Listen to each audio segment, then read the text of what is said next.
Bom, eu sempre gosto de dizer que eu trabalho com muita alegria com os 4 cavaleiros dos em torno dos 40 anos, né, que são o Vladimir Safatlia, o Guilherme Wisnik, o Pedro Duarte e o Francisco. Na realidade, nem todos estão em torno dos 40, alguns mais, alguns menos, né? Mas é curioso pelo seguinte, porque há algum tempo eu penso em montar um ciclo sobre a nova percepção. Mas existe uma contradição enorme pelo seguinte, porque os grandes pensadores que participam do ciclo, eles não estão muito inseridos nesse novo mundo. E os jovens são poucos que estão inseridos nesse mundo e têm uma percepção do que se passa na realidade. E a conferência de hoje toca nesse grande problema, né, quer dizer, que é a fragmentação da percepção. E um feliz acaso, porque o nosso Francisco, filho Francisco Bosco, ele começou a trabalhar com a gente em ciclos, se não me engano, foi no Elogio à Preguiça. E empanar o seguinte, quer dizer, o que é a preguiça do nosso ponto de vista, que foi tão discutido nesse ciclo. Né? Quer dizer, é o tempo necessário, lento, né? Quer dizer, para a criação de obras de arte, obras de pensamento. Né? E eu acho que é uma boa coincidência, porque, de alguma maneira, quando ele fala na sinopse que vocês viram, né? Do vago, do lento, da duração, é exatamente isso que a gente está enfrentando hoje, a ausência desses elementos fundamentais. Eu só digo o seguinte, é que a gente está atrasado em mais de 400 anos, porque no prefácio, carta prefácio do Descartes, ele fala de 4 princípios filosóficos que levam ao conhecimento, né, quer dizer, à sabedoria. E o segundo princípio é exatamente o seguinte, tudo que a experiência dos sentidos nos leva a conhecer. Né? Quer dizer, hoje que a gente sabe que essa experiência está tendendo a desaparecer, né? Quer dizer, pelo menos é assim que eu penso, né? E os sentidos estão perdendo, ou seja, o segundo grande princípio de Descartes sobre o conhecimento tende a desaparecer. Pelo menos é o que a gente está sentindo hoje, né? Bom, eu não quero me estender muito, eu só quero agradecer imensamente, mais uma vez, a presença do nosso querido Francisco e passar a ele a palavra. Muito obrigado.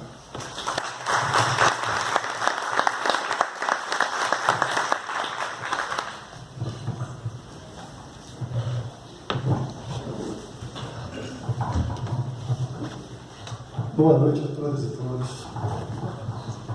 É sempre um prazer para mim estar participando dos ciclos do Adalto, meu grande amigo. Eu estive aqui, alguns de vocês estiveram também na palestra do Guilherme Wisnik. E eu já reconheci algumas pessoas aqui. E as que estiveram aqui vão se lembrar que ele tratou muito, né, Adalto, de uma característica das formações urbanas contemporâneas, que é o conceito de não lugar. As zonas de não lugar numa cidade são aquelas que não têm história, são lugares absolutamente impessoais, cujo sentido é a circulação de capital, circulação de pessoas, lugares de consumo, os aeroportos por excelência, mas também imensos enclaves de viadutos que às vezes vão ocupando espaços urbanos crescentes e vão empurrando para as margens os lugares propriamente a que eles deveriam se destinar, ou seja, áreas de circulação deveriam servir para que as pessoas chegassem a algum lugar propriamente. Mas por uma curiosa inversão, a circulação está se tornando o espaço definidor do urbano, mais do que o lugar onde ela deveria levar. E essa imagem é um dos emblemas de uma mutação dos últimos, pelo menos dos últimos 2 séculos, que é justamente essa perda progressiva do sentido do projeto moderno, né? Para retomar uma frase sobre a qual estávamos conversando ali agora, que é a frase do Valéry, o futuro não é mais o que era. É possível pensar hoje que aquilo que respondia pelo sentido do projeto moderno na sua aurora, né, para pegar, por exemplo, na Revolução Industrial, onde o conjunto daquelas engrenagens maquínicas metaforizava o surgimento, por meio do progresso técnico, de uma nova sociedade mais funcional no sentido da emancipação humana, né? Pois bem, nós continuamos com o mesmo regime de progresso técnico, mas agora destituído do sentido que o amparava, né? Não só o movimento da técnica continuou, mas ele é cada vez mais acelerado e, no entanto, cada vez mais destituído de sentido, assim como esses não lugares de que falou Guilherme Wisnik aqui. E o que eu vou falar para vocês é um dos aspectos, uma das dimensões dessa autonomização da técnica, autonomização e aceleração da técnica, simultaneamente à perda do seu sentido, né? Diferentemente, portanto, das esperanças da aurora da modernidade, o que nós temos hoje como imagens sociais são grandes distopias. A distopia do antropoceno, a distopia do planeta favela, a distopia das novas tecnologias que possivelmente nos transformarão em algoritmos inorgânicos, fazendo com que a própria espécie humana se torne obsoleta. Nós não temos hoje, portanto, nenhuma imagem social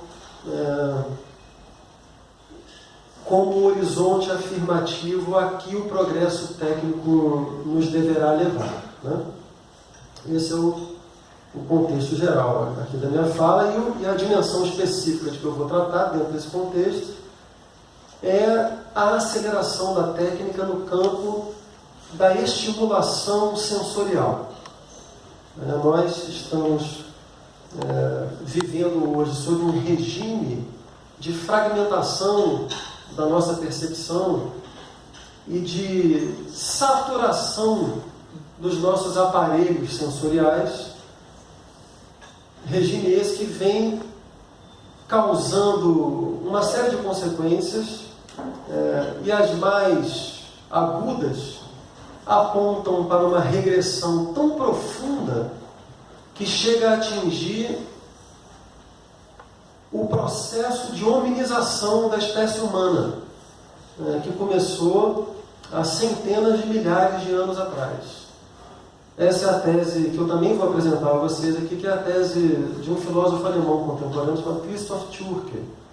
Talvez o pensador no mundo que vem estudando mais profundamente essas mutações causadas na experiência subjetiva e na experiência social por conta das transformações das tecnologias de comunicação, né?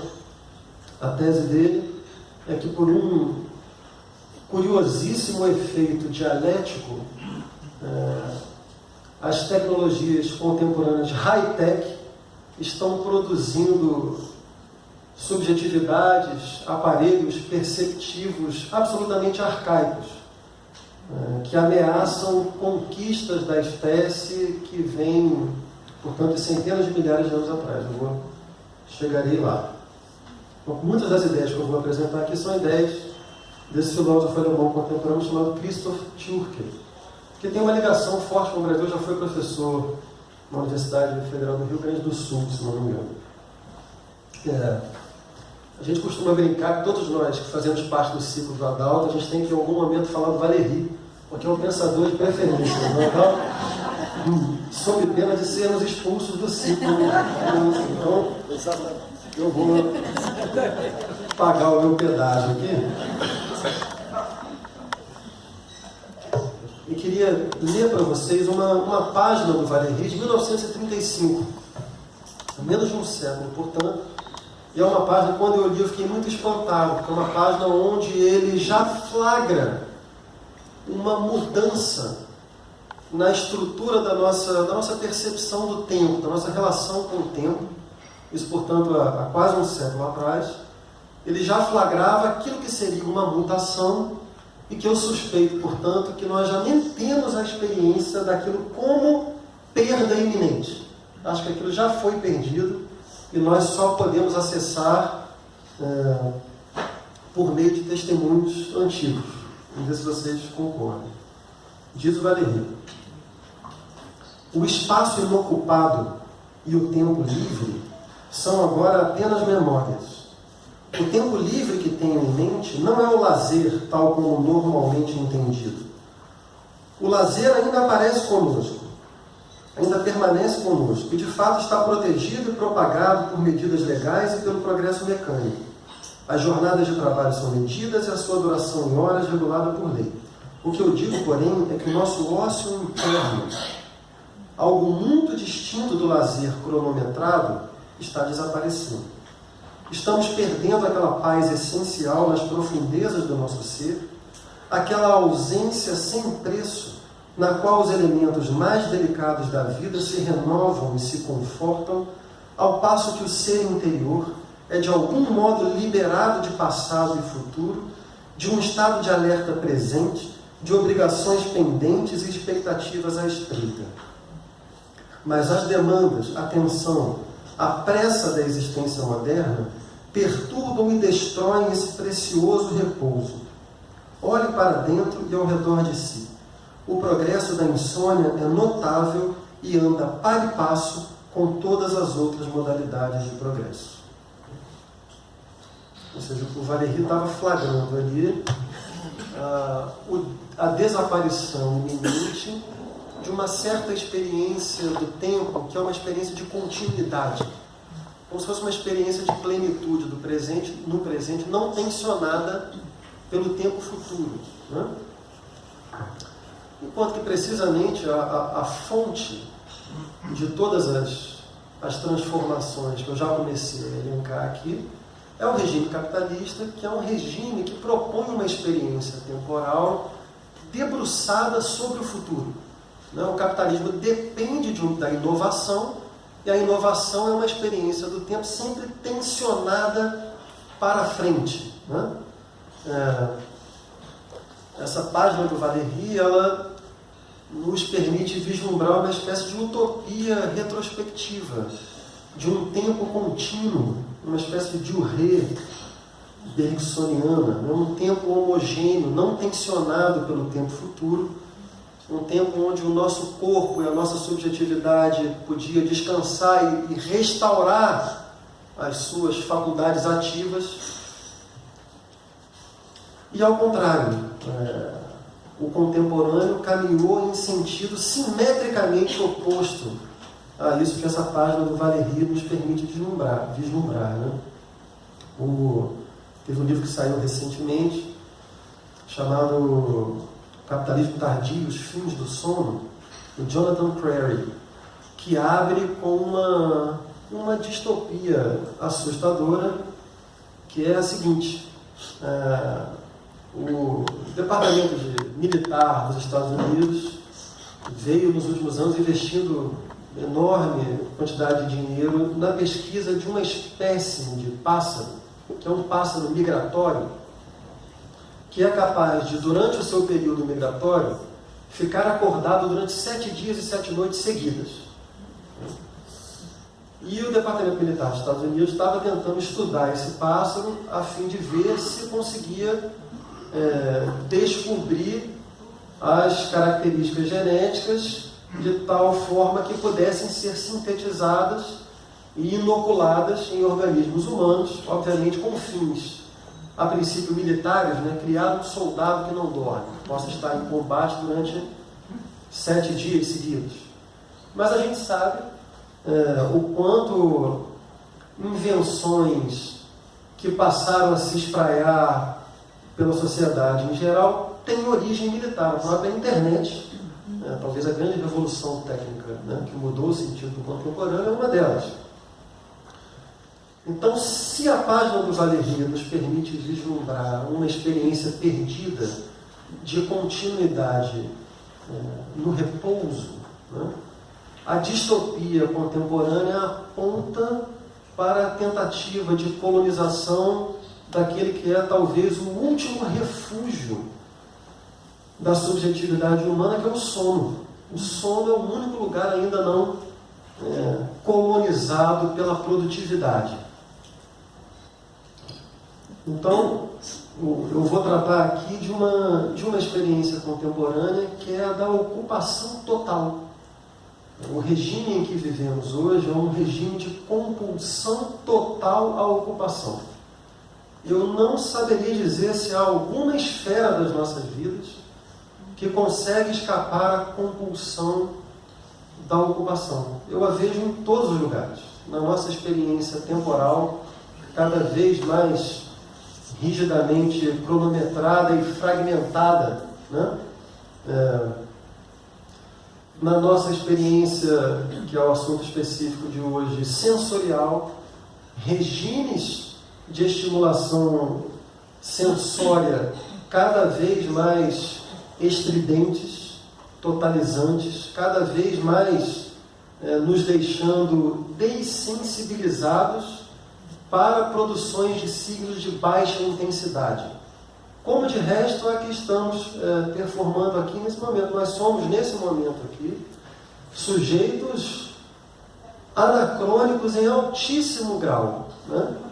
E vocês vão ver ao longo da minha fala que devemos nos parabenizar por isso, porque o rito que estamos performando aqui é um rito que coloca em jogo faculdades adquiridas pela espécie humana há milhares de anos e que podem estar sendo ameaçadas agora. A compulsão à ocupação, mais recentemente, por meio das tecnologias de comunicação das redes digitais, atingiu uma outra dimensão humana, que é também a dimensão da nossa economia imaginária, da nossa economia narcísica. Hoje em dia é possível falar não só de um capitalismo dos produtos, mas também de um capitalismo do eu. Chegaremos a isso. E para aqueles que gostam, a compulsão à ocupação chegou, por exemplo, até a esfera do futebol. Quem acompanha o futebol sabe muito bem que nos últimos anos o que se viu teve uma mutação no futebol, cujo sentido é a ocupação total dos espaços, né? Então, esse é o sentido geral da fala, e a dimensão específica de que eu vou tratar é a compulsão, a ocupação sensorial. Tá? Eu tenho para mim que o único dever de método de um conferencista é avisar as pessoas quando a conferência vai acabar. Acho que as pessoas vêm a uma conferência por 2 motivos: para assisti-la e para saber quando elas terminam. Então, vou dizer para vocês exatamente qual é a estrutura da fala. Eu vou começar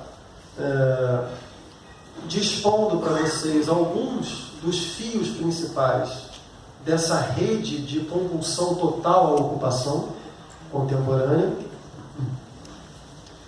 Depois eu vou fazer um longo recuo ao Paleolítico, para a gente entender qual é o sentido da hominização. Quando nós falamos em espécie humana, o que há de fundamental nela que responde pela sua hominização, como isso aconteceu, e na terceira parte eu vou abordar um dos sintomas mais nítidos e graves dessa compulsão ou ocupação sensorial, que é o chamado TDA, ou TDAH, que é o transtorno de déficit de atenção, ou transtorno de déficit de atenção e hiperatividade. E mostrar como ele está relacionado a essa compulsão ou ocupação e como ele, muito menos do que uma doença, ele parece ser uma espécie de prenúncio, né, de abertura, no sentido musical mesmo, de uma sociedade que está por vir e que coloca em risco justamente esse sentido fundamental da humanização. Então, esse é o movimento geral. Quando eu chegar no TDA, vocês podem saber que já está acabando. Está todo mundo liberado para ver a Argentina perder hoje. Hoje vai empatar. Eu não torço contra, mas também não torço a favor. Veemência na Rússia. Veemência. O problema é que pode se voltar contra nós, né? Seu time brasileiro.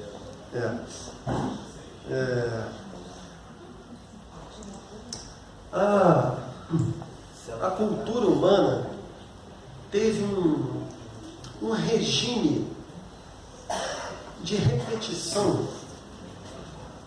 Quando nós falamos em cultura, nós estamos falando em repetição, né? Cultura é repetição. Cultura é aquilo que se repete e cujos sedimentos vão formando configurações que nós designamos como cultura, né?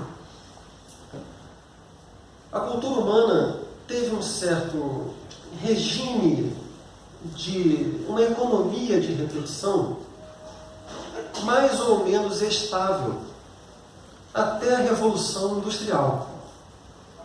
Basta dizer, por exemplo, né, que você pega no Paleolítico, você tem centenas de milhares de anos no interior de um mesmo paradigma de inovação técnica, que é a pedra lascada.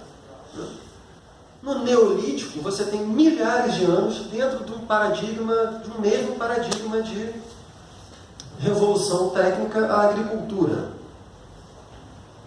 Quando nós chegamos na Revolução Industrial, né, nós temos uma invenção que lança a economia de repetição que caracteriza uma cultura num patamar de aceleração sem precedentes na história humana até então, né? A invenção da máquina, a invenção da repetição automática, né?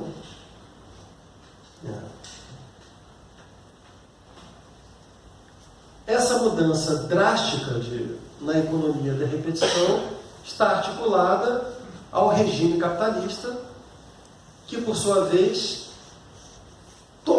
submete as sociedades a uma alteração daí em diante permanente e progressiva da repetição. Nós saímos, portanto, né, pegando um arco grande de experiência da espécie humana, de regimes lentos, secularmente sedimentados de repetição, e fomos lançados, a partir da Revolução Industrial, em um regime de altíssima intensidade de repetição, né?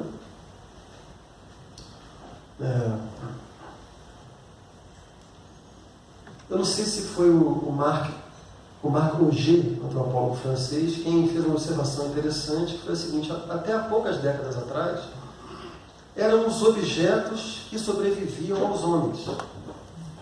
Eu, por exemplo, me lembro perfeitamente da geladeira da casa da minha avó, a geladeira azul da casa da minha avó de Ponte Nova. É uma geladeira que deve ter sobrevivido a muita gente, né? Enquanto na minha geração, para pegar apenas um dos objetos, talvez o mais pregnante das nossas vidas contemporâneas, eu aos 40 anos, 41, eu já estou naquela borda do outro lado dos 40. Para ficar apenas nessa tecnologia do telefone, eu peguei o telefone com fio discado, o telefone com fio, né? Primeiro era discado, depois era com tecla, depois o telefone sem fio, depois o telefone sem fio, antigamente era uma coisa desse tamanho, depois o começo, a primeira geração de celular, e agora a gente já está no iPhone, já perdi a conta. Então, dentro de um mesmo mesmo objeto, aos 40 anos eu peguei uma série, uma variação de mais de 10 do mesmo objeto. Isso é um dos exemplos que dá a medida da aceleração técnica da vida contemporânea, né? Essa aceleração, portanto, ela se traduz numa experiência que eu chamei de compulsão total à ocupação. Alguns dos fios dessa rede de compulsão total à ocupação são, por exemplo, dentro do regime de produção de signos, regime sensorial, vamos fazer aqui uma breve história da imprensa. Tá? Na antiguidade, em Roma, por exemplo, no Império Romano, antes, portanto, das tecnologias de imprensa gutenbergianas, aquilo que se considerava digno de ser comunicado a uma coletividade entendida aí como os poucos cidadãos livres, obedecia a um critério eminentemente político. Era comunicado à coletividade aquilo que estava no campo da res pública. Então, invasões iminentes, taxas para sacrifícios, formação militar, assuntos relativos à propriedade e alguns poucos outros mais. Então, no início, a notícia era orientada por um critério eminentemente político. Comunicado porque é importante. A emergência do cristianismo traz uma novidade interessante, que é a notícia por excelência, e evangelho em grego é mensagem.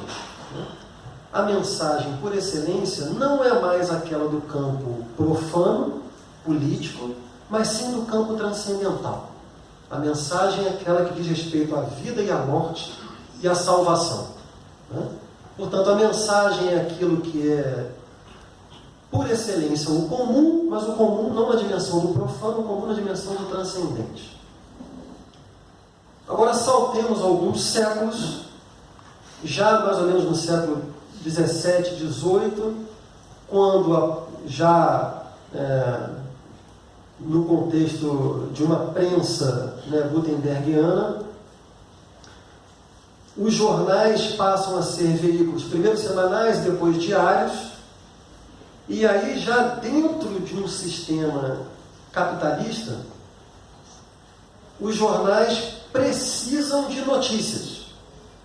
Nem todo dia acontece uma invasão bárbara ou um cataclisma, então o processo das notícias sofre uma inflexão decisiva,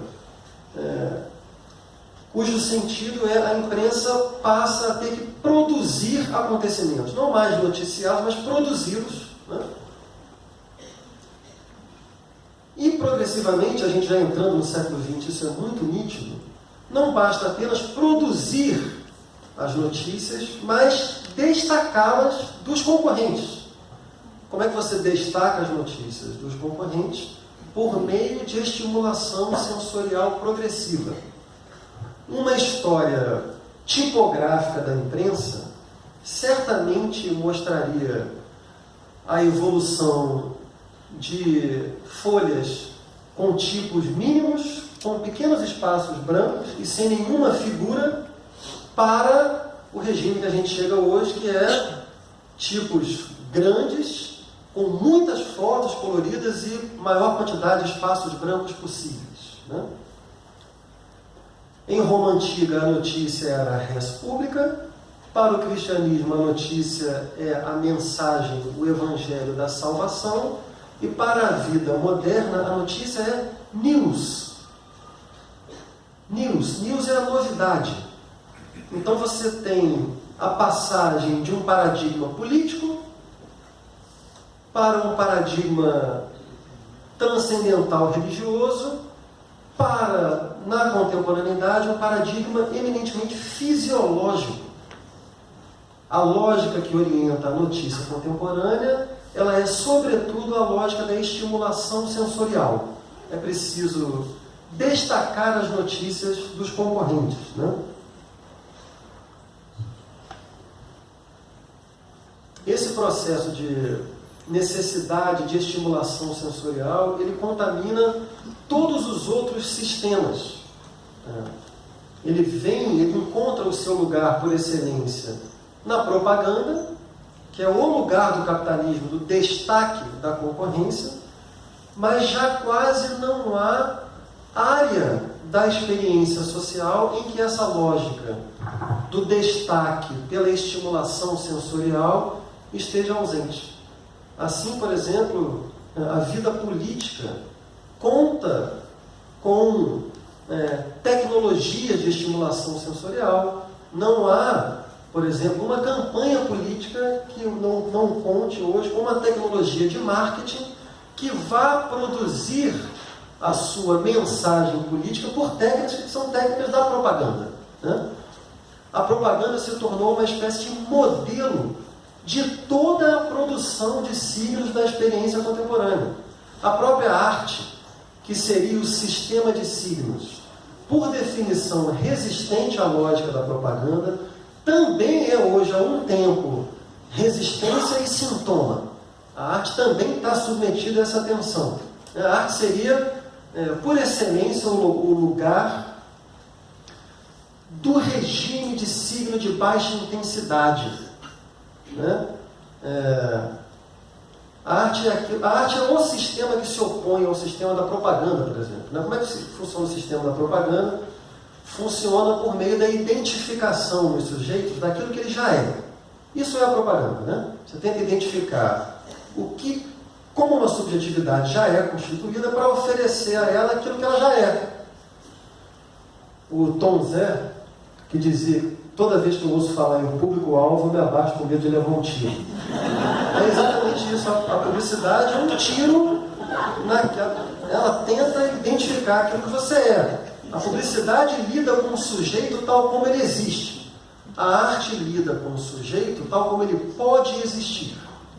Né? Por isso que os signos da arte são sempre signos de uma intensidade radicalmente diferente. A arte exige um tipo de experiência que te coloca em contato com o seu devir. Ela te tira, portanto, de uma certa zona de conforto, de uma certa letargia, que é precisamente a zona em que nos instaura o regime sensorial estridente. Vou explicar melhor isso mais adiante. Então a gente tem, né, a compulsão, a ocupação sensorial transformada em um modelo de regime de signos para a experiência subjetiva e social geral. Mas mais recentemente houve uma inflexão muito importante também, a partir das redes sociais digitais, que constitutivamente trazem uma possibilidade nova. Essa possibilidade nova alterou brutalmente o que eu vou chamar aqui de economia imaginária do sujeito. Quando eu falar de imaginário, aqui eu estou falando em sentido lacaniano. O lugar do nosso narcisismo, tá? O lugar da confirmação da nossa autoimagem, que é o que sustenta o nosso sistema psíquico. Então, quando eu falar de imaginário, estou falando o campo do nosso narcisismo. Ora, toda a tradição hegeliana pensou exaustivamente a dinâmica da luta por reconhecimento como uma dinâmica constitutiva da experiência humana. O que é a luta por reconhecimento? Luta por reconhecimento significa, em primeiro lugar, a constatação de que a experiência humana é uma experiência intersubjetiva. A nossa experiência da realidade, ela é intersubjetiva. A realidade é uma espécie de acordo coletivo de representações dentro da qual nós nos movemos, né? Ora, para que cada sujeito aceda à certeza sobre a realidade da sua própria existência, é preciso que essa existência seja reconhecida pelo outro. É só o reconhecimento do outro que nos faz plenos partícipes da realidade. Tá? Então, é constitutivo da experiência humana lutarmos pelo reconhecimento do outro. Déficit de reconhecimento é a fonte por excelência da violência social, por exemplo. Não ser reconhecido pelo outro nos coloca num estado de fragilidade ontológica tal que nós violentamos o outro. E isso não deixa de ser um gesto último desesperado de tentar ou obter o reconhecimento do outro pela violação do seu ser, ou calar a fonte de onde emana a nossa fragilização ontológica, o outro que não nos reconhece. Luta por reconhecimento, portanto, é um fundamento da experiência humana. Acontece, entretanto, que as tecnologias da imagem e da comunicação recentes do século XX alteraram drástica e progressivamente a economia da nossa luta por reconhecimento. É possível fazer uma história breve e recente em 3 tempos das formas de reconhecimento social. Acredito que a maioria das pessoas aqui mora no Rio de Janeiro. Todo mundo aqui vai se lembrar como é que há poucas décadas atrás, talvez nos anos 80, 90, havia um tipo de crime que virou um crime então emblemático, que eram os jovens pobres que matavam por um tênis Nike. O tênis Nike era um emblema de uma, então, associação entre o ser e o ter. O reconhecimento social, ele era atingido pela capacidade aquisitiva de determinados produtos, que, consequentemente, passavam a simbolizar a possibilidade de reconhecimento social. Tudo isso é muito recente, no entanto, as inflexões foram muito rápidas. Reconhecimento social, portanto, nesse momento, era muito fundamentado na capacidade aquisitiva de ter determinados produtos fetichizados pelo capital. Isso sofreu uma inflexão marcada por determinados programas da TV aberta, sobretudo. O principal deles é o Big Brother. Reality shows que acenaram, e daí o seu sucesso, com uma possibilidade nova para a economia imaginária social. Até então, a tecnologia da televisão era uma tecnologia fundada na seguinte polaridade: capacidade de irradiação em massa, mas um filtro extremamente seletivo dos objetos e sujeitos que poderiam estar nesse centro enormemente radiador. O que fizeram, o que tornaram possível programas como Big Brother? Alterar essa polaridade e fazer com que sujeitos normais, não dotados de capacidades extraordinárias, um ator, um político, um jornalista, sujeitos normais pudessem trazer a banalidade das suas vidas para esse grande centro irradiador. O que está em jogo? Qual é o poder de atração desse centro irradiador? Que era a televisão, até pouco tempo atrás, reinando de forma soberana. Esses grandes centros irradiadores, eles alteraram a economia da irradiação humana. O que eu quero dizer com isso? Antes da invenção dessas tecnologias de irradiação em massa, o rádio, o jornal, o rádio, pela televisão, cada ser humano emite uma radiação constitutiva da sua própria presença física. Mas a radiação da nossa presença física, ela é extremamente limitada pelo arco do nosso espaço físico, onde essa irradiação se dá. Quando essa irradiação passa para o espaço etéreo de uma tecnologia de imagem, né, o poder de irradiação de um sujeito ele é multiplicado infinitamente. Então, a luta por reconhecimento, ela migra do espaço físico-social para o espaço midiático. Só que esse espaço midiático sofreu uma outra inflexão, essa muito mais recente, que é justamente a da tecnologia das redes sociais digitais. Nelas, não há mais um centro irradiador.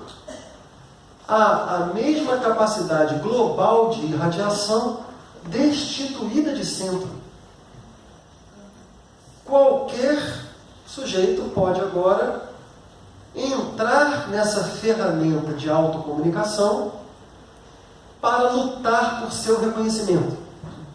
Então o que a gente tem agora é uma imensa máquina de luta por reconhecimento, que é uma imensa máquina de mínimas compensações narcísicas imediatas, popularmente conhecidas como likes, né? E que, portanto, tornaram a nossa economia narcísica e imaginária também ela compulsiva. As pessoas em geral hoje, me permitam uma formulação um pouco vulgar, estão doentes de narcisismo. Doentes de narcisismo. É um espetáculo grotesco de narcisismo contemporâneo que se vê. Assim.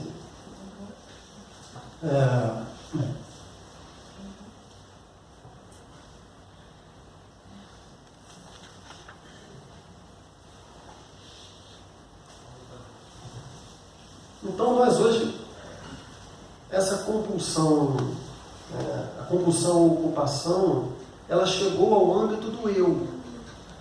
Nós experimentamos hoje uma espécie de horror vácuo, um horror do vazio, que se manifesta tanto no regime perceptivo sensorial, já não podemos ficar desocupados por algum segundo sequer. O tempo todo a gente está pegando um celular para ver alguma mensagem, o tempo todo nos ocupando de signos, né? Mas esse horror do vazio atingiu também o núcleo dos nossos sistemas psíquicos, ou seja, o nosso narcisismo. Quem não emite hoje e não é recompensado por esses shots, né, de reconhecimento, experimenta uma sensação de desaparição subjetiva e social. Postar é o novo malhar. Aquilo que era, alguns anos atrás, assim, são as duas formas mais servis de obtenção de reconhecimento. Malhar com o propósito exclusivo estético, né, é a tentativa de obter reconhecimento do outro por meio de uma atividade que não oferece nenhum ganho para o sujeito além da tentativa de reconhecimento do outro, né?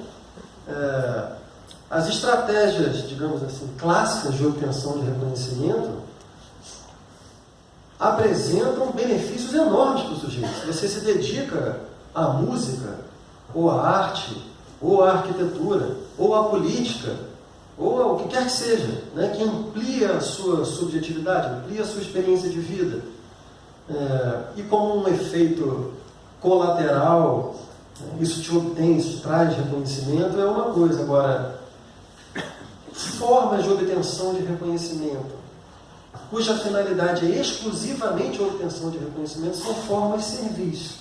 Essas formas servis de obtenção de reconhecimento estão respondendo em larga medida pelas atividades humanas contemporâneas. Tudo isso está relacionado a uma invenção decisiva do século XX, que foi a invenção do cinema. Quem aqui já leu Walter Benjamin, sobretudo o texto clássico da obra de arte da era da reprodutibilidade técnica, né, vai se lembrar que nesse texto o Benjamin tem um olhar esperançoso para o cinema. Né? Por quê? O que é o cinema? Que diferença constitutiva na natureza, portanto, da sua própria linguagem, que traz o cinema em relação a quaisquer linguagens anteriores? Né? Aquilo que o Benjamin chama de mudança sucessiva de lugares e ângulos. Né? A essência da linguagem do cinema é a montagem. A montagem, por sua vez, é a montagem de planos sucessivos que representam a realidade por ângulos e lugares diferentes. A justaposição desses ângulos foi algo completamente inédito para o aparelho sensório perceptivo humano. Nunca havia nada parecido com aquilo.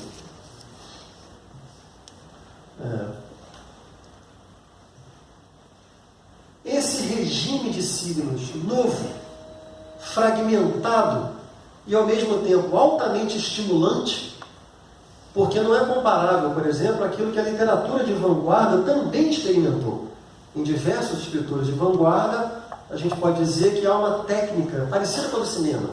Escritores como Joyce, ou Virginia Woolf, ou Faulkner, todos eles têm procedimentos narrativos radicalmente entrecortados, digamos. Mas permanece o fato de que o signo com que se está lidando na leitura é o signo verbal, que é um signo de baixíssima intensidade.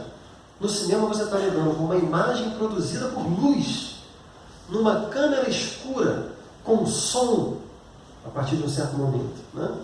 Então o regime de estimulação sensorial é muito mais alto. Benjamin viu naquele momento no cinema uma alta capacidade política, porque aquela experiência é uma experiência de choque. A mudança sucessiva de ângulos poderia produzir uma espécie de efeito brechtiano, de ganho de consciência, pelo choque, portanto, pela desnaturalização da experiência cotidiana. Benjamin não poderia prever, entretanto, que aquele regime, então, excepcional de fragmentação, com o passar das décadas, deixaria de ser exceção e passaria a ser a regra da experiência sensorial moderna. Passando a ser a regra, o regime sensorial fragmentado deixou de produzir o choque, capaz, por sua vez, de produzir tomada de consciência crítica, e passou a ter o efeito contrário, anestesiante, letárgico. Basta, todo mundo que tem filho aqui sabe, assim, bote uma criança pequena na frente de uma televisão com regime sensorial fragmentado. Está muito longe de ser uma experiência de tomada de consciência de qualquer coisa, é uma experiência muito mais próxima de uma espécie de hipnose, a qual eu vou voltar mais adiante. Justamente, o que é essa hipnose, essa letargia, essa espécie de prostração da nossa capacidade de atenção? O que isso significa? Para onde que isso aponta?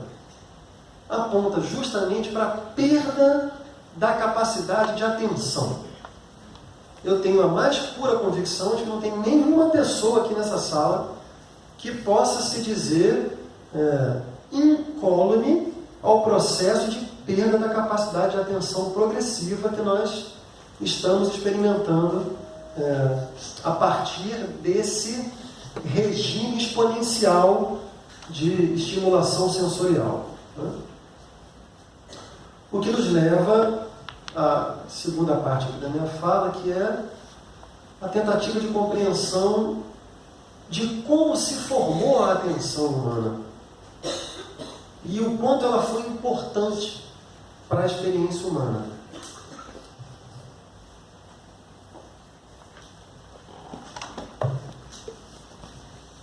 Há cerca de 2 milhões de anos atrás, acredita-se, que viveu uma espécie do gênero Homo, chamado Homo rudolfensis. Pois bem, essa espécie, há 2 milhões de anos atrás, teria sofrido, num certo momento, uma seca drástica. Essa seca drástica tornou os alimentos comestíveis a que eles estavam habituados muito mais duros. Tão duros que a sua dentição não era capaz de processar. Eles perceberam então que, com a ajuda de alguns objetos, pedras com arestas mais pontudas, eles podiam macerar os alimentos e torná-los comestíveis. Essa descoberta terá aberto o caminho para o primeiro movimento de hominização, que é o movimento de se dedicar ao aprimoramento de instrumentos para realizar determinadas pulsões, fome, sede, etc. Vejam bem o imenso salto que está em jogo aqui. Outras espécies de animais são capazes de se servir de instrumentos para atingirem os seus fins funcionais. Se você bota, por exemplo, um chimpanzé aqui, uma banana ali a 2 metros, separados ambos por uma grade, e uma espécie de vara com um anzol, ele é capaz de pegar a vara com o anzol e trazer a banana para ele. O que o chimpanzé, entretanto, não é capaz de realizar é dedicar-se ao aprimoramento do instrumento que, por sua vez, facilitará as condições de satisfação das suas pulsões. Pegar a pedra, portanto, e se dedicar a lascar a pedra, isso foi o primeiro gesto de hominização. Isso significa simplesmente adiamento pulsional, a capacidade de você renunciar à satisfação pulsional imediata. Esse é um dos inícios da cultura.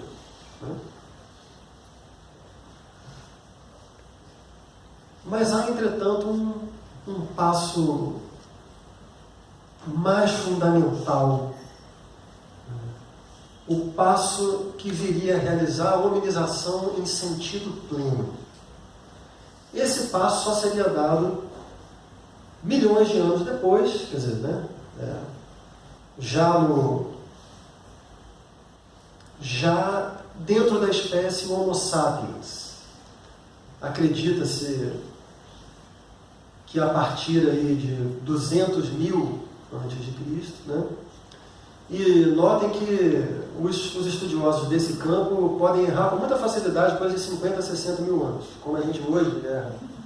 A gente vai fazer a história das ideias, a gente erra em 1, 2 anos, eles erram em 50 mil anos. Mas o que se acredita é que, portanto, há cerca de 200 mil anos teria começado um processo que terá levado também algumas dezenas de milhares de anos, que é o processo da hominização plena. O que é a hominização plena? É a abertura do espaço mental, a abertura da capacidade de representação, de significação, do sentido, e daí, portanto, da atenção, da concentração, numa palavra, da cultura. O que propicia a cultura humana é a abertura do espaço mental. Como se deu a abertura do espaço mental? Obviamente, o grande mistério da experiência humana é como é que isso terá se dado, né? Os documentos mais antigos que nós temos já são documentos de um estágio tardio desse processo de humanização, e por meio deles tenta-se reconstituir especulativamente como isso aconteceu. Eu vou apresentar a vocês a hipótese do Tchurkin. Essa hipótese é a seguinte: a origem da plena hominização é o sacrifício, é o ritual do sacrifício. A experiência do homem paleolítico era a experiência de exposição absoluta às forças externas, né? O homem, então, espécie entre as espécies, e não a mais dotada fisicamente das espécies. Então, o homem sujeito à violência da natureza sob todas as suas formas, intempéries climáticas e espécies de predadores, né? Tentemos imaginar, portanto, a experiência do homem paleolítico,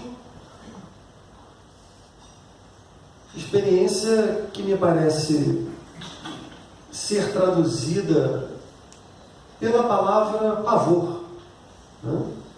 O pavor é o pavor difere do medo e da angústia, na medida em que medo e angústia são ainda formas por meio das quais o nosso aparelho psíquico se prepara para um acontecimento possivelmente violento. A experiência do pavor é a experiência da iminência da violência destituída de qualquer anteparo psíquico. Essa era a experiência do homem paleolítico, né? Esse homem terá inventado o sacrifício como uma forma paradoxal de começar a tentar domesticar a violência externa. Então, em vez de simplesmente sofrer o assassinato por meio de forças externas, o homem paleolítico criou um espaço ritual onde ele começou a representar a violência como forma de tentar domesticá-la, neutralizá-la. Isso é o começo da aventura do espírito. Hoje, quando nós falamos de espírito, nós, evidentemente, nos reportamos ao espaço mental. Mas o que estaria em jogo aí era uma espécie de espírito pré-mental. Era um espírito que começou por se externalizar. Começou por um ato, o ato do sacrifício, cuja repetição ao longo de milhares de anos foi formando laboriosa e vagarosamente algum sentido. O Freud tem um momento do pensamento dele, como um momento de virada, que é um momento onde ele, estudando pacientes com traumas de guerra, se pergunta o porquê de aqueles pacientes terem sonhos recorrentes que reproduziam os seus eventos traumáticos, né? Por que o psiquismo humano se expõe à repetição de uma situação de dor, se os estudos de Freud até então tinham determinado como o sentido do psiquismo humano a busca do prazer, né? Foi aí que Freud descobriu a compulsão à repetição traumática. Qual era o sentido da compulsão à repetição traumática? Tentar retrospectivamente elaborar, portanto neutralizar, tirar a carga excessiva de choque de acontecimentos que invadiram o sistema psíquico do sujeito, sem que ele pudesse simbolizá-los, né? É isso um trauma. Um trauma é um acontecimento que o psiquismo não pôde simbolizar. Ele permanece como uma espécie de objeto estranho, incandescente, vivo no psiquismo, que tem, portanto, que voltar a ele, voltar a uma experiência dolorosa, para que ela deixe de ser dolorosa. Ora, é justamente esse o sentido do sacrifício na experiência do paleolítico. Reproduzir a experiência dolorosa para que ela deixe de ser tão dolorosa, para que, por meio do do estabelecimento de sentido, ela possa ser trazida para um campo reconhecível. Essa é a origem do sagrado. O sagrado é uma experiência tardia da humanização. No começo era um pânico. Era um pânico. O sagrado já é um estágio em que o espírito conseguiu projetar fora de si a experiência da violência que ele sofria, atribuindo a ela um agente exterior, né? No início, o sacrifício era sacrifício de pessoas humanas, né? Era uma espécie de jogo do palitinho, era mesmo, assim. Quem tirar o palitinho menor é apedrejado pela coletividade inteira. Toda a coletividade tem que se engajar naquele rito, portanto, quase tão violento quanto a violência original que aquele rito pretendia domesticar. Essa é, de resto, a origem do teatro. O sacrifício é a origem do teatro. É só com o passar dos milênios de repetição que esse espírito, ainda pré-mental, ainda inarticulado, começa a conseguir primeiro se projetar para fora de si e depois, a partir dessa atribuição de sentido, ir abrindo um espaço mental cuja plena instauração responde pela plena hominização. Isso terá demorado dezenas de milhares de anos. Durante esse processo, o homem paleolítico terá sido uma espécie de psicótico. O espaço mental foi se abrindo muito aos poucos. Então é muito possível que durante dezenas de milhares de anos, o homem paleolítico, o Homo sapiens, era um psicótico, um alucinado. Não conseguia diferenciar ainda representação de percepção, percepção de estímulo externo. Foi a repetição do sacrifício que começou a consolidar a abertura do espaço mental, que propiciou a capacidade de representação. Quando propiciou a capacidade de representação, os sacrifícios deixaram de ser atos reprodutores de violência e passaram a lidar com símbolos. Primeiro de animais, o animal simbolizando o homem, e depois trocando animais por símbolos inanimados, etc. e tal, né? Essa é a origem da capacidade de atenção.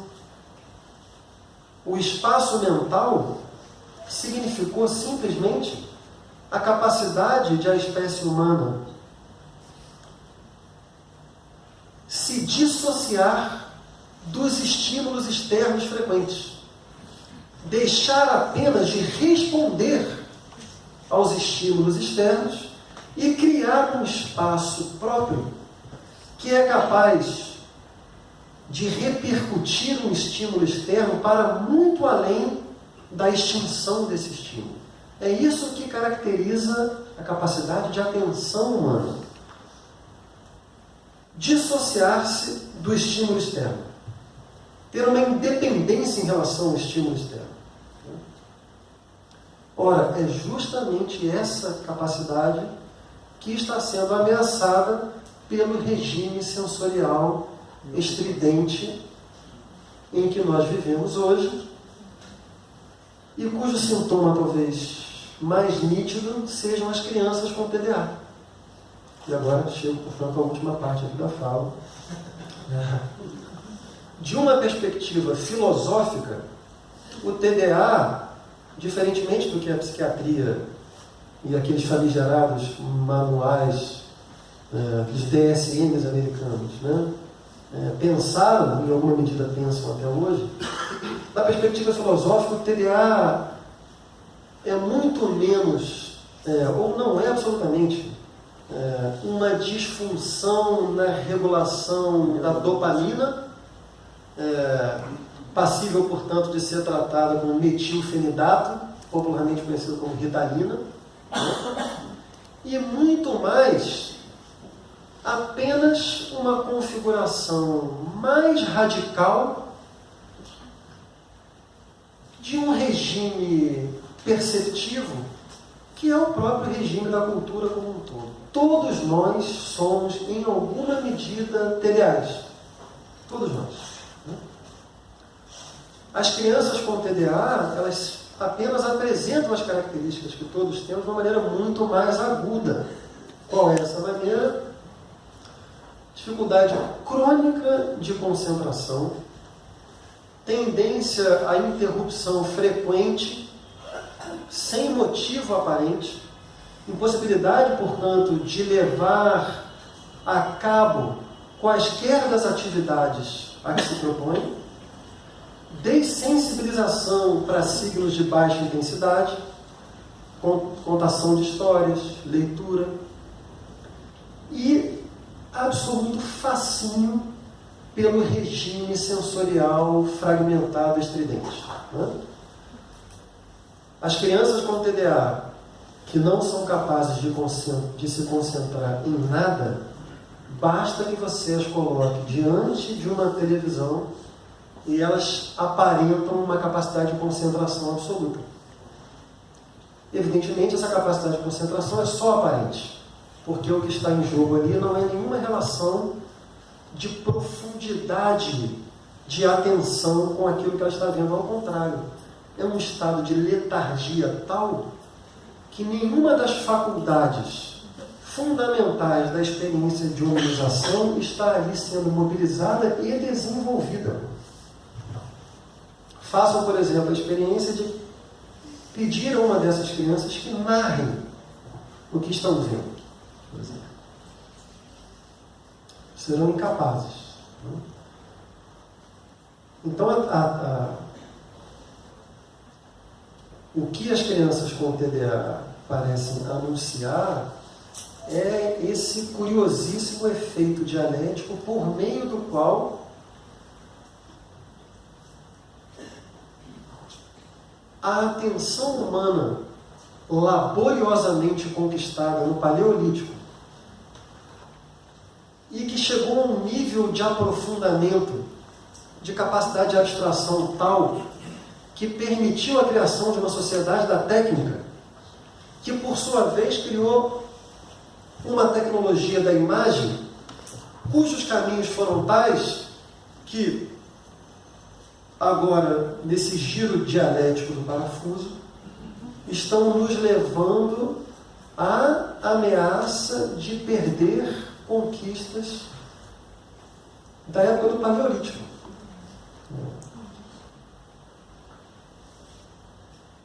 É isso. Obrigado pela atenção.